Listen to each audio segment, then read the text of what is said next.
Yeah, great. I'm hooked up on Pink Panther wafers, yet the Pink Panther. So guess that's our shit product placement. Ah, come on, focus, man. There we go, almost in focus. Pink Panther wafers, and there he is. The Rinky Dink Panther, as we all know him. Man, they don't show that shit on TV anymore. Yeah, anyway.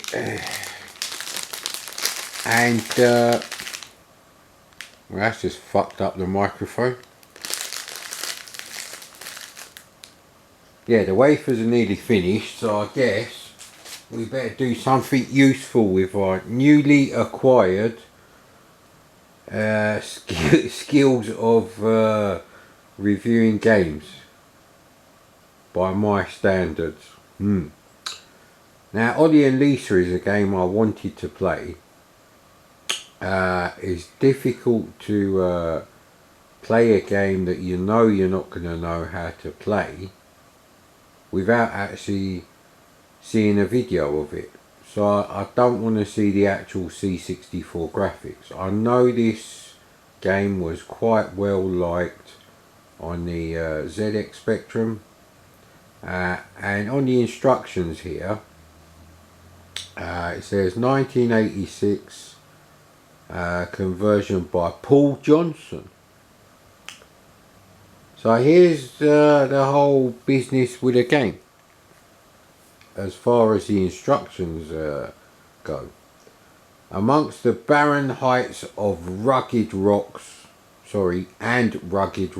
of the Scottish Highlands, there is situated Shilmore Castle. I don't know if that's a real castle. The castle is under threat of being purchased and shipped stone by stone to America by Eugene Portcullis III Jr., a mega millionaire. Alarmed by this, Ollie and Lissa rush to help their friend Sir Humphrey, the castle ghost, who was somewhat upset by the prospect of forced emigration to the New World. Caffeine is working well here. Sir Humphrey decides that today, human beings are only scared by invisible ghosts. You must collect 8 ingredients for a potion to make the ghost of Shilmore Castle invisible and save the day. So basically it's a collect 'em up. I don't know if you have to solve any puzzles or anything. I'm going to guess it's a flip screen business sort of game engine going on here. But it's going to be interesting now. Because seeing as I've fixed the yet another design flaw of the C64 full-size micro switch joystick, the one you get in the box there, not the one from the Mini. Didn't use that one for more than maybe half an hour. It's too many. I suppose it could be only 1 second delay, but it might be 1.5. So you can't play Manic Miner on it, and therefore it's useless. But I'm sure for playing Ollie and Lissa, it should be fine now that I fixed it. So I fixed both the design flaws, which cost pennies to fix on the C64 micro switch joystick. So we can start using the C64 full size again. I'm not calling it a Maxi, that's a shit name. That's bloody amazing, isn't it? Because I'm supposed to be playing Ollie and Lissa now on the C64, but I thought, well, while I'm here, I'll see if I can find the Commodore User cover tape demo with Dominator to play the actual level that I played when I was deciding whether to buy the game or not, because I think it's level 3 on that, not the one I played on the full release. And I had to download Commodore User to get the cover tapes. So I downloaded the extras, because that's where all the cover tapes are. And there was something in there that had a list. It was like a really early list of reviews. I'm not going to say game reviews because it's got all kinds of things in there, but most of it is games, and they have a VIC-20 section. And this is quite an old magazine. So I went on there, and where is it? I can't see it now. Ah, there we go. Falcon Fighter by Interceptor, and I thought, oh, is that like Falcon Patrol? Well, there is a Falcon Patrol on the VIC-20. It's called Skyhawk. It's actually done by Steve Lee again, I think. I'm not sure actually. This says non-flickering, scrolling through 8 colourful stages in this scramble style game. Apart from picking up fuel, ammo has to be earned by compowering the relevant dumps. Missiles, meteors, bobbing saucers and space mines, but no maze. Not easy but enjoyable to connoisseurs of the genre. So then of course I'm like, I wonder if I've actually played that. And there we go. Look at that, that's my channel that is, look at that. And I have bloody played it. And it is in my VIC-20 playlist with like 170 odd games in there. There's about another 6 or 7 to go. Time is not right yet, I haven't finished the VIC-20 review yet. Well, I have, but it's just me talking and the camera's pointing at the the flashing ready prompt with 3.5K free boot screen of the VIC-20. So I have to cobble together some sort of video, maybe while it's snowing, because I did get mine in the winter. Yeah, that might work.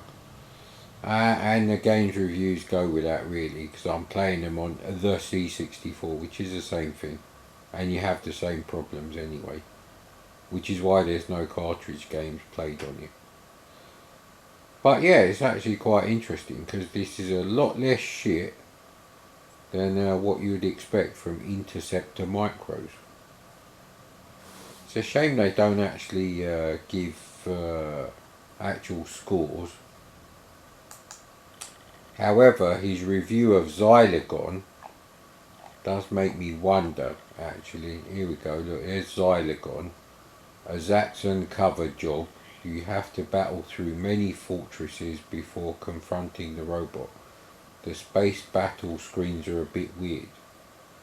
And if by weird he means a lot less shit looking than, the other bits, the beginning of the game, as you know it, the blue bits, then yeah, I agree.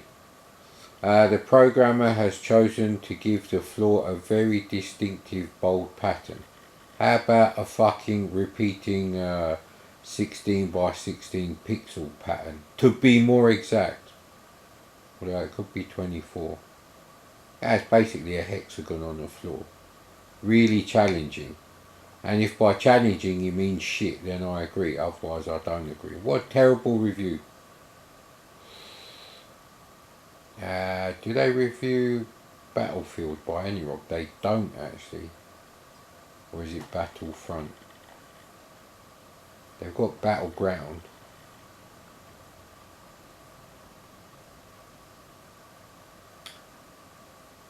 That one's, it might be Battleground.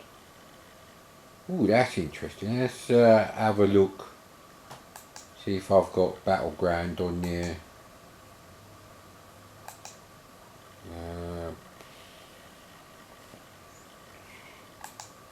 Oh, bloody hell, what's going on with the subscribers? They're going up and down again. Actually up today.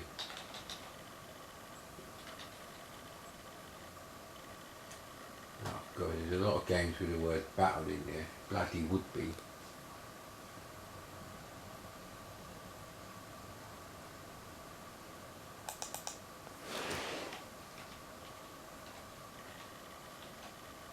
Yeah, it is. It's called Battlefield. Is that the same game? The description sounds the same. I've done Battlefield. Here we go, yeah. Good thing there's no porno tabs then, isn't there? What's it called? Battleground.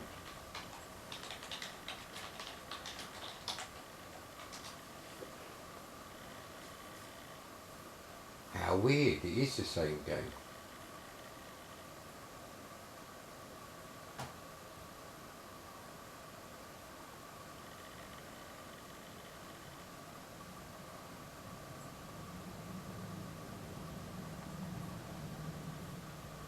And of course my one is miles down the page, even though it's older than all the others, by quite a bit actually in some cases.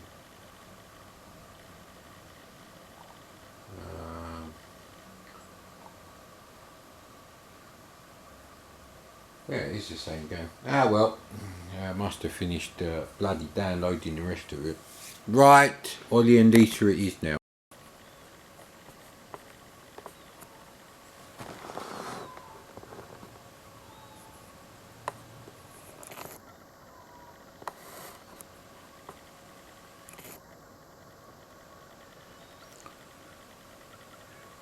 You're not missing much with this loading screen. Now, I actually sneakily tried to load Falcon Fighter, but the tap image doesn't appear to work. I don't know what's going on with these tape images. I do try them on Vice as well, and then they don't work. So I know it's not the machine. I'll have to test it now, but Mad Commodore 2 is for serious work only. There's no Vice on there. So I can't actually test the images. I should really put the main systems that I emulate on there just to test out you know, the files that I'm trying out. Well actually I think it's an unexpanded game, so I might be able to play it on a VIC-20 I've got up there. Look at that. Somewhere up there is a VIC-20. Come on, focus, you bastard. God damn it, it's not focusing, is it? Why won't it focus on the bastard thing?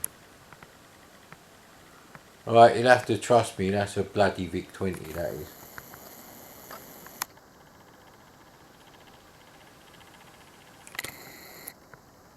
Well, it's not like you're missing anything. Oh, actually, there's a thing now, isn't there? The title page. It's all gone a bit wonky now, ain't it? So yeah, if that is an unexpanded game, I could actually play that on VIC-20 with the SD to IEC. So, this is a 1986 game, I presume, because it's got Sir 86 as the signature on the picture. It's not a great title page. Not great at all, actually. Probably put more effort into doing the colourful fonts than actually drawing a castle worth of shit, or lightning worth of shit, or sinister black silhouette of winter trees worth of shit. In fact, the only thing they got right is the path leading to the open castle door, which looks like a stream of diarrhea coming out of an anus with a match inside it. A lit match. Yeah, obviously I'm feeling time. I don't know why I'm doing this way. I think I might as well check out the full tape image, especially if it's a game I never play again. Now there might be nothing wrong with this game if you're the kind of person who likes this kind of game, which is basically it says you have to find 8 ingredients to make the ghost of Shilmore Castle invisible, so the humans will be scared. Oh no, it just moved the camera, haven't we? And anyway, I'm not a big fan of games that are sort of, arcade adventures, I don't know what you'd call them actually. Basically it's where you wander around many screens, usually fucking flip screen. I don't like flip screen games anyway. You have to collect stuff. Sometimes you have to like solve puzzles.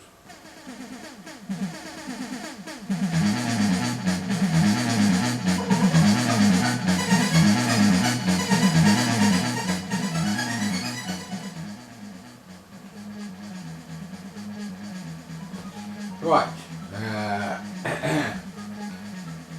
Ollie there, I don't know if you can make that out, looks suspiciously like the character from Trapdoor, but with longer legs. So David Hasselhoff version of the big blue thing in the Trapdoor, you know the one I'm talking about. Got no idea what Lissa is. No, I can't, without any kind of colour. And Sir Humphrey the Ghost actually looks very, very sad, but it looks actually quite nicely drawn.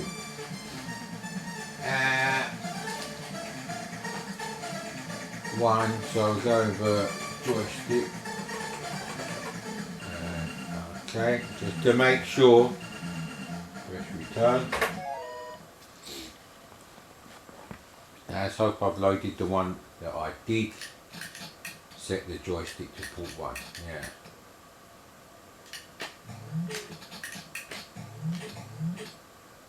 So, hang on, let me take my reading glasses off. So it looks a bit funny because I think the backgrounds are high res. I'm pretty sure they are, but the sprites are not high res, well, except maybe the ghost up the top. So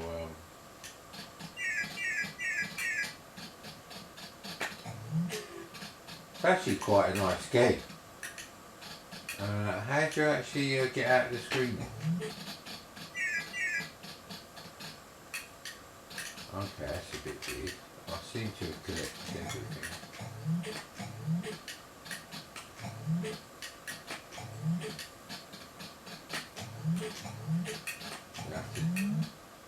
Right, so you have to take the ingredients up to the top. So he's looking for a diamond, I think he said. Well, he looked like a diamond. Ah, there it is. Oh, bloody hell. This is why I don't like split screen games. So this game should not have ever been split screen. Ever. It was only split screen because it's a Spectrum game. So the game design incorporates Jesus Christ. Incorporates the hardware limitations of the Spectrum into the game engine design.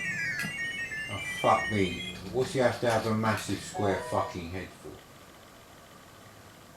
How many lives do you get anyway?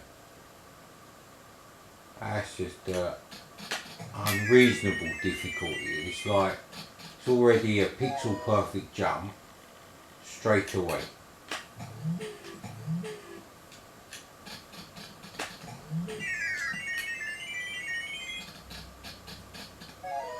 There's no way to drop down or anything like that, I know that.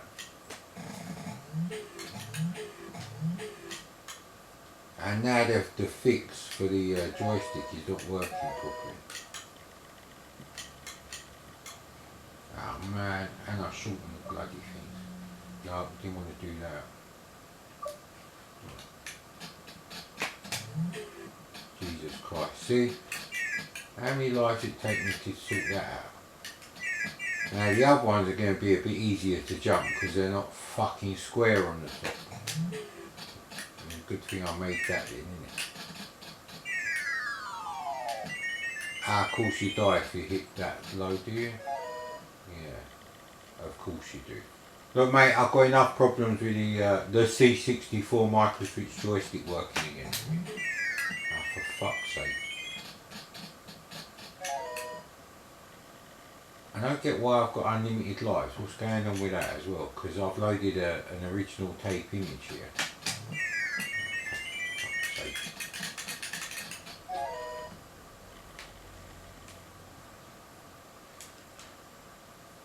So yeah, this is my prototype fix. So, you know, it don't really count. I need to buy a rubber washer and a metal washer. And a second nut actually. See, I shouldn't be trying to fix the problems with the C64 full-size joystick while I'm playing it. Now the thing is, you will get used to when you're supposed to jump. Unfortunately, I'm not really sitting in the right place.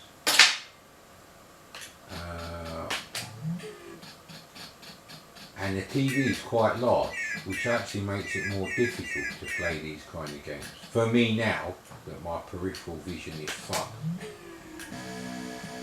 Wow, you get like 30 lives or something.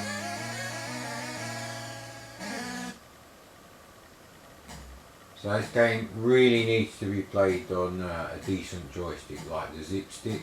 So that means I have to play it on a real C64. Yeah, maybe when the rubber washer arrives in the post, I don't know, mate. It's not a bad game though. Shame we didn't see more of the graphics. We saw 2 screens. Might have to come back to this one. But then again, he's sort of halfway between Manic Miner and Jet Set Willy.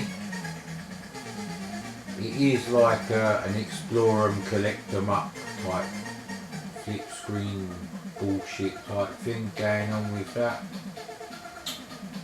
Jet Set Willy, I mean. But also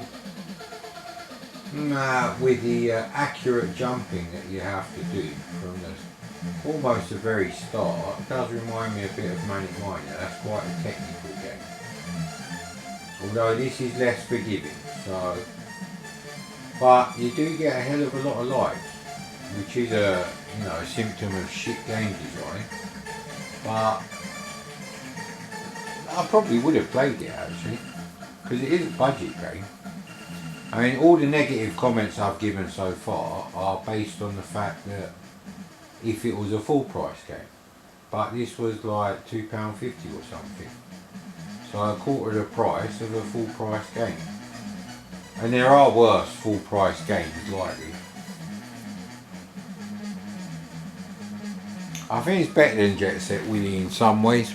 I don't know.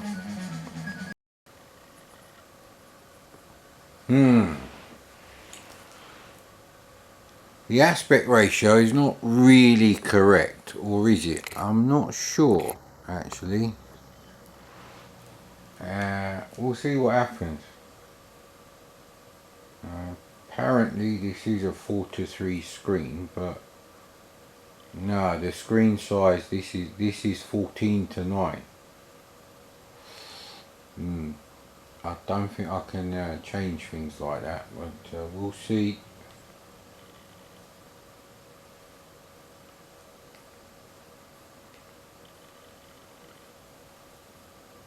Yeah, that looks more correct to me. There we go. What a fucking nightmare it was getting this to work. Anyway,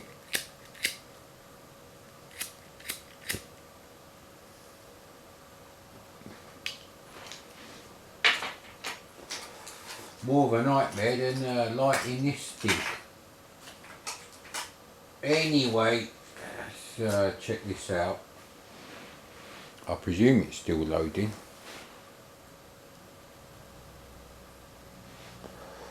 That's definitely one thing they need to put in there for C64 and VIC-20 emulation.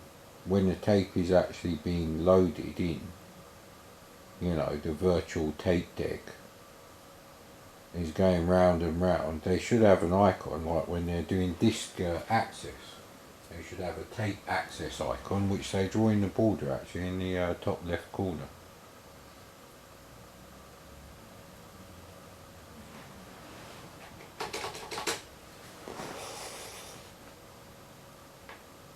I don't know if it's fucking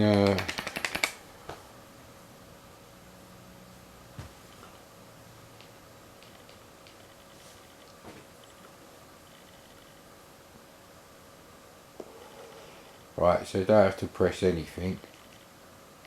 See, I had to download WinVice 2.4 to check the clap images, and I had to download the TOSEC to get this bloody game.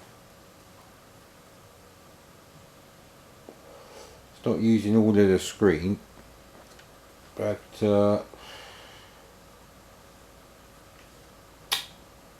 yeah, anyway. So we started out wanting to play Ollie and Lissa on the C64 by some weird down the rabbit hole kind of you know, search event. We ended up reading a bumper bundle of reviews for the C64 and the VIC-20.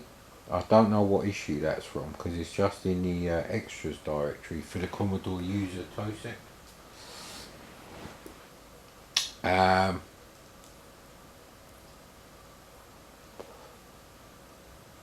we found Falcon Fighter by Interceptor being reviewed there. And then of course I've already like recorded a video of it half a decade or more ago of me playing it, but there's no comments obviously because I didn't have a camera then.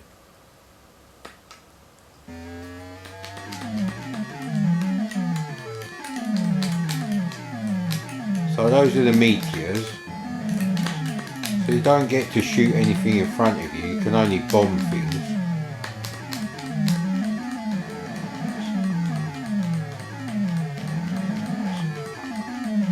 So I can't tell which is the fuel at the moment. Oh, right, okay.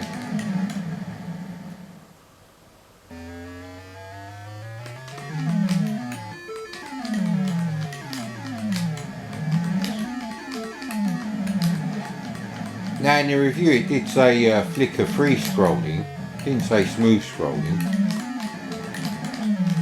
I think you have to collect ammo, which is bombs in this game, as well as fuel, but it doesn't show the ammo. Oh, actually it does show the ammo there. So that's interesting. Unwelcome, but interesting. Oh, fucking hell.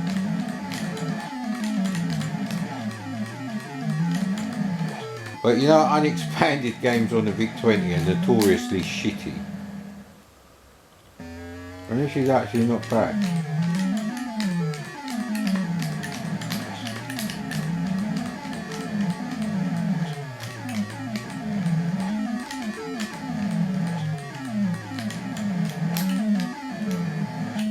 Damn it, I missed the fuel there. Ooh. At least we got one of the fuel dumps. Bloody roll up's gone out. Let's see if we can get another level though.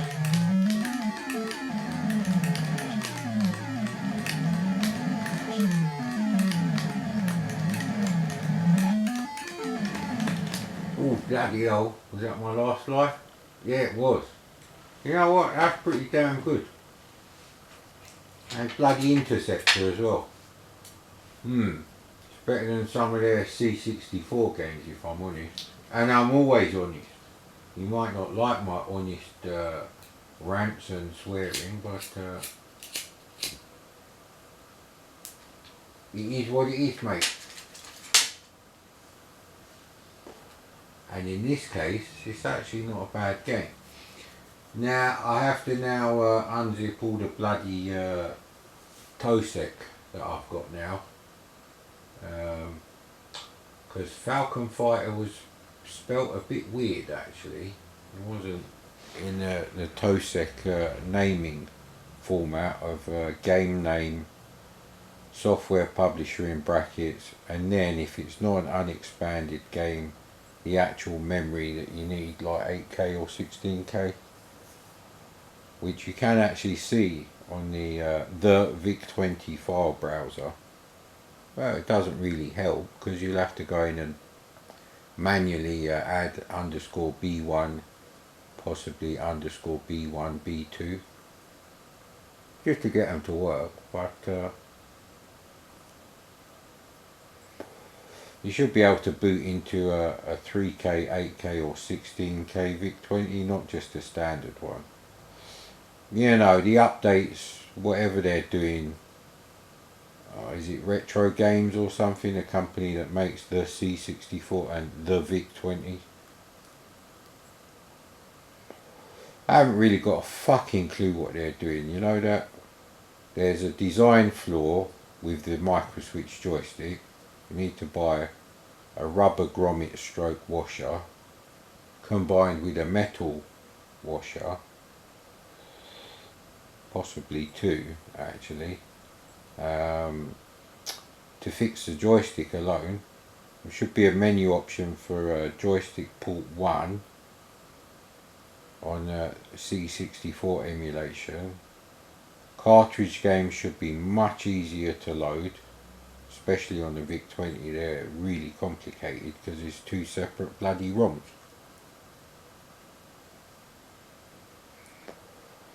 And it's quite a complicated explanation. I'm not thick, I've got an IQ of 138 or something, but I couldn't work it out. Probably would if I pissed about with it. I ain't really got time to do that, but you know, it's not really worth updating the machine. And if that is the latest update and it doesn't have things like that in there, then that means the VIC-20 is shit as well. So I suppose that's it for the VIC-20. If you've already got the C64, you won't buy one anyway. But if you really love the VIC-20, you should buy yourself a switchable RAM pack, a Tapuino, and an SD to IEC. You probably get by with just a Tapuino, if I'm honest. I'm not sure how you would load cartridge ROMs from SD to IEC on a VIC-20 though. I bet there isn't a website that will tell me that easily, if at all. Right, we're back in good old pal land, the shitty Europe that I grew up in. Actually, technically, I can't remember when we joined Europe, so.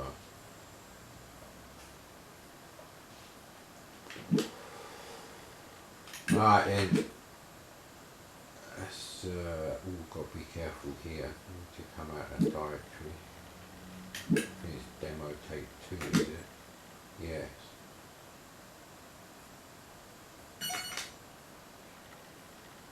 That's funny, it made a noise before I pressed stop.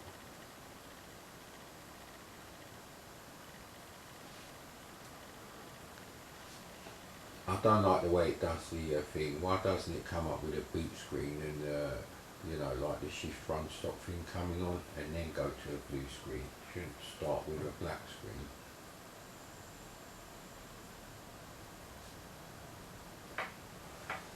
Sometimes it comes up with found, sometimes it doesn't.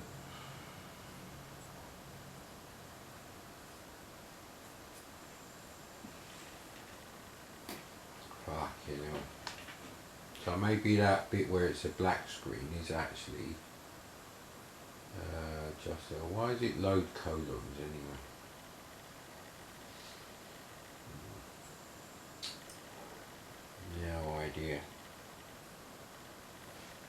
But this is a version of Dominator that I had. It's a one level demo from Commodore User magazine. And I think there's actually a game on the other side called Hyperactive, which I could never get to load. And then the side that had this demo on it stopped loading, and I've only got one of those tapes, because I don't have my original tape from back then. One I bought off eBay. Well, actually it came in a bundle of tapes with C64. This is one of the best tunes on the C64. It's not in the release version of Dominator, so the only people who got to hear this back then, crack throws aside, you know, people buying originals, it wasn't easy to get like copied games on tape, and there weren't many people in the UK with a disc drive, with a C64 who bought it to play games. You get the same loading picture though, which is actually quite nice. Now I remember this. I recorded this loading about 5 times, and each time I was increasing the bit rate for the emulator as it was creating the video capture. And I think I ended up with like a really massive file. It was like 1 gig. It was like 240p. Well, it wasn't. It's 384 by 273 or 272, whatever it is that Vice records. It records the borders, obviously. And that was fine. You couldn't see any artifacting at all because I converted it to an FLV myself, keeping the bitrate way higher than it usually is on YouTube. And then some cunt come along on fucking YouTube fucking suits department or bean counters and decided, right, all the 240p videos, we're going to have to compress them by 400%, save money. And the 360p videos as well, and the 480p videos were even reduced a bit. But it's okay, because all the stuff people are watching and generating money for YouTube on, fucking HD captures of that prick Justin Bieber or some shit like that.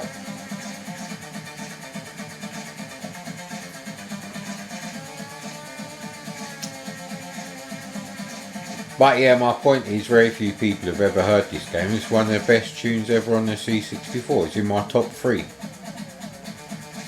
Very funky.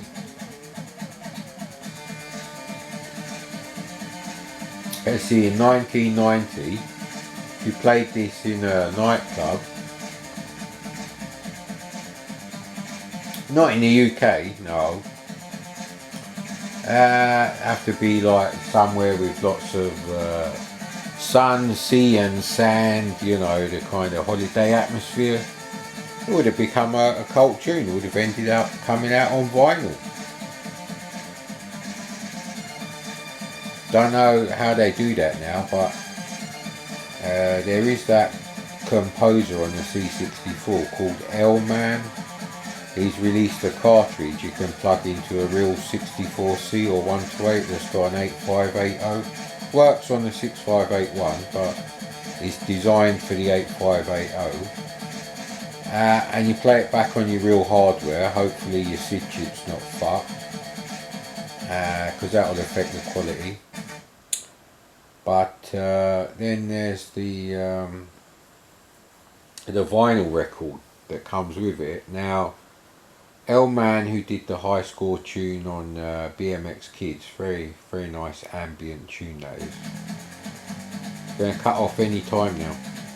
Told you I recorded this loading many times, but I played it to death as well as a kid. I loaded this up all the time just to hear the music. The title screen music is not bad either. just not in the same quality. And the loading music they replaced on the release version is shit. Yeah, this is nice too. It's quite a short tune though.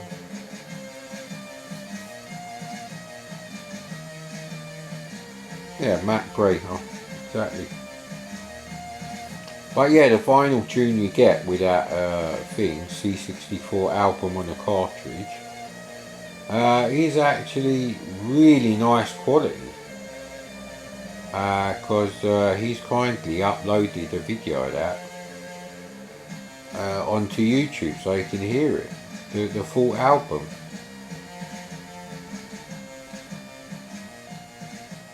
So I think it's €40 or something if you want the vinyl record, and 30 if you just want the cartridge anyway. Where's my bloody cat? Oh, there he is. Right.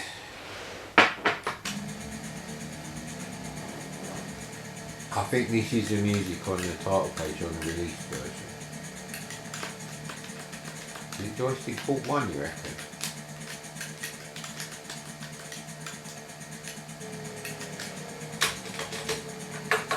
Pressing the keys on the keyboard does nothing. Let's just pretend it's me playing this. So there's a lot of purple going on. Now the sprite for your ship, your spaceship is actually quite nice. But the background graphics are a bit shit, and that was actually the camera.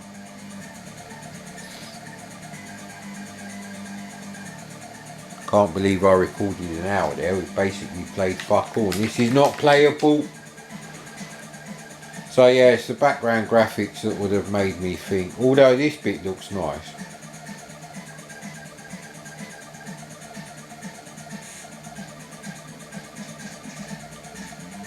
Not sure why they went with light red instead of orange, I don't know.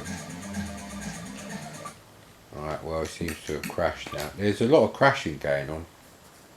Did they develop this thing with the help of Windows computers? What the fuck is